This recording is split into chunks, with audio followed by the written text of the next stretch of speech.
In this video, we will talk about Scrum methodology. Scrum is the most famous methodology used in Agile. What is Scrum? This picture will explain everything in Scrum. So let's start from this part here. Input from end users, customers, teams, and other stakeholders. So at the beginning of the project, the customer gives us input. What does he want? What are his requirements? In Scrum, we have a role which is called product owner. This person is mimicking the customer. So against us, the development team, he is the customer. So the product owner is the one who writes the requirements. So he writes something which is called product backlog. It includes all the features that he wants in the software, depending on what the customer said, of course. Then our team reads this backlog and divides the project into iterations or sprints. Each sprint consists of 1 week, 2 weeks, or 4 weeks. So for example, the product contains 12 features here. We, the development team, said that we can do 3 features out of them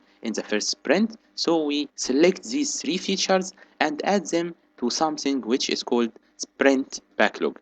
This is the requirements for this sprint, for these 2 weeks or 4 weeks. So the sprint should be of a defined time. It should not change in its duration or its goals. We have someone who is called the Scrum Master. The Scrum Master is someone who is very knowledgeable about Scrum and he knows how to implement Scrum in our project. The Scrum Master is like a coach for our team. At the end of each sprint, there is a product backlog refined. We have to change the product backlog and look at it, what needs to be changed in it, what parts of it that need to be discussed in the next sprints. Each day we should have a daily Scrum meeting, which can be the daily stand-up meeting.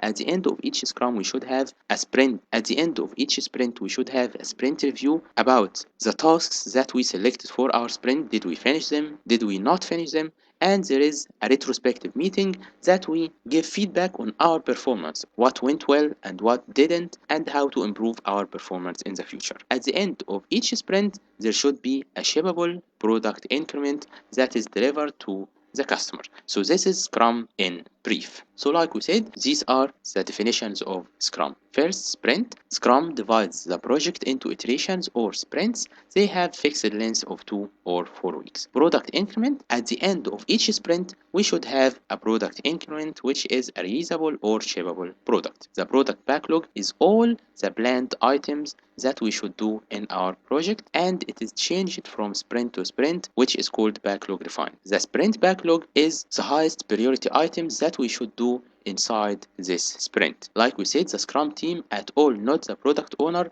selects what should be done in the sprint, and this is called the pull principle, not the push principle, which means that we as a team pull the project, not the product owner pushing us towards the goal. Definition of done or DOD means the criteria that must be done in order to say that this sprint is complete. So we wrote the sprint backlog, with it should be a definition of done. How can we say that this sprint backlog is done? This is like the exit criteria. Time boxing means that only the items and tasks that we are sure that we can finish inside the sprint are selected for the sprint backlog. Transparency means that anything in the team is transparent. The whole team knows our progress. Nothing is private. This is why, for example, you find in some companies a whiteboard written on it our progress, what are we going to do, what are we doing, and what is done. So the Scrum roles in our team are the product owner, the development team, and the Scrum Master. The Scrum Master is the person that ensures that the Scrum practices